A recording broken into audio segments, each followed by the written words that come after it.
There's a reason veterans from the Second World War often described the battlefield as a place where a man's mind mattered as much as his weapon.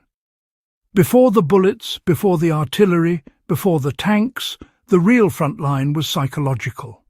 Soldiers didn't enter the battlefield with calmness built in. They built it themselves through systems, habits and mental frameworks that modern psychology is only beginning to fully understand. And if you study these methods carefully, you'll realize they weren't mystical or abstract. They were practical survival tools forged in the most unforgiving conditions in human history. For the next few minutes, let's walk through the same psychological armor many WW2 soldiers used, not as romanticized cinematic heroes, but as ordinary men learning to control extraordinary fear. This is the Warpaths of Europe channel, so you already know we take this seriously. And by the end, you'll walk away with techniques you can apply to your own life in a grounded, historically accurate way. The first mindset trick was the discipline of narrowing focus to the smallest possible task. WW2 soldiers didn't try to stay calm through big-picture thinking. They did the opposite.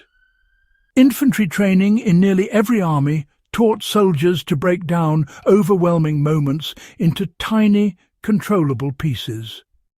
Instead of survive the battle, it became load the rifle, watch the flank, move to that wall. Veterans from the Eastern Front, North Africa, Italy and the Pacific all described this mental shift. Calmness came from shrinking the world to something manageable. The British called it staying on the job. Germans described it as Pflichterfüllung, fulfilling the next duty. Soviets framed it as the next action that keeps you alive. When everything is chaotic, the mind follows structure. Modern survivalists still use this under the term task chunking. If you want to apply this today, start by training yourself to reduce big stressors into immediate steps. When pressure rises, tell yourself the same thing a WW2 private would: deal with the next action, not the whole situation. The second mindset trick was rehearsed familiarity, drilled until fear had no room to grow. Calmness in W2 didn't come from toughness alone. It came from repetition so deep that the unfamiliar became routine. Whether it was clearing a jammed rifle, navigating a trench at night, or moving through a bombed-out street, the militaries of the era understood something essential. Fear is strongest in the unknown. Reduce the unknown, and you reduce fear. German machine gun teams practiced reloads until they could do them without speaking. American paratroopers repeated jump procedures until they performed them in near blackout conditions. Soviet tank crews ran blindfold drills inside T-34s so darkness or smoke wouldn't freeze them. Today, this translates directly into stress management. When you're building a skill, rehearse it until it's no longer a question mark. The brain stays calm when it recognizes what it's doing. Soldiers weren't superhuman. They were familiar. The third mindset trick was the creation of mental distance through humor and ritual. It might sound strange to people who only know WW2 through documentaries, but some of the darkest fronts in the war were also full of humor. Not because anything was funny, but because humor created distance from the horror. The Finns, during the Winter War, told deadpan jokes in frozen trenches. British troops in North Africa mocked the heat and the sandstorms. Americans in the Pacific invented sarcastic names for the worst conditions. Humor was a psychological buffer. Alongside humor came ritual. Some soldiers smoked at the same moment before battle. Others tied their boots a certain way. Some said a short phrase or repeated a personal code. These rituals anchored the mind. If you want to apply this today, build a simple, repeatable routine before stressful moments. A few steady breaths, a short phrase, a habitual movement. Ritual gives the mind a foothold when everything else feels chaotic. The fourth mindset trick was anchoring identity to something larger than personal fear. You know, WW2 soldiers often stayed calm because they weren't thinking of themselves. They thought of their unit, their brothers, or the mission. When fear is personal, it grows. But when fear is tied to duty, it shrinks. This wasn't propaganda. It was psychological survival.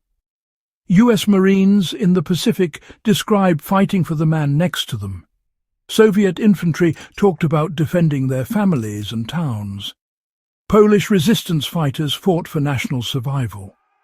When someone anchors themselves to a larger purpose, panic loses power.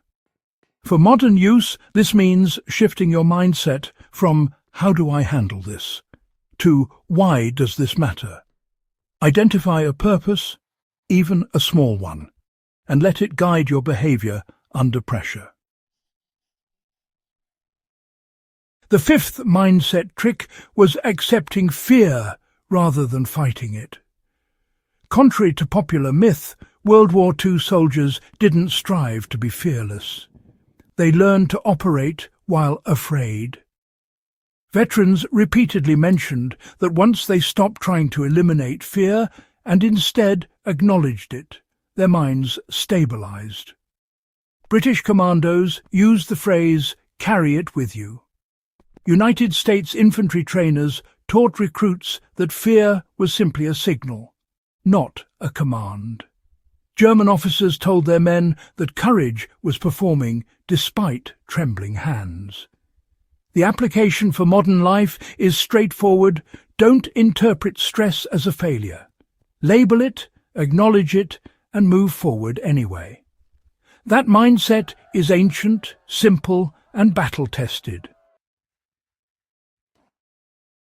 The sixth mindset trick was grounding themselves in small human connections. Letters from home, shared meals, inside jokes or brief conversations before combat help soldiers reconnect to their humanity. These small anchors prevented emotional collapse. Even hardened units like the Waffen-SS, British SAS and Soviet shock troops relied heavily on camaraderie to stabilize their minds. When you're under pressure today, connect with someone. A conversation or a shared routine can stabilize the mind faster than any abstract technique. By studying how soldiers in World War II stayed calm under extreme stress, we gain more than historical insight. We gain tools proven in conditions far harsher than most of us will ever experience. These mindset tricks, narrowing focus, practicing familiarity, using humour and ritual, anchoring purpose, accepting fear, and relying on human connection, are as valuable today as they were 8 decades ago. If you found this guide useful, subscribe to Warpaths of Europe, share this video, and help bring more serious history content to people who value depth, accuracy, and real-world insight.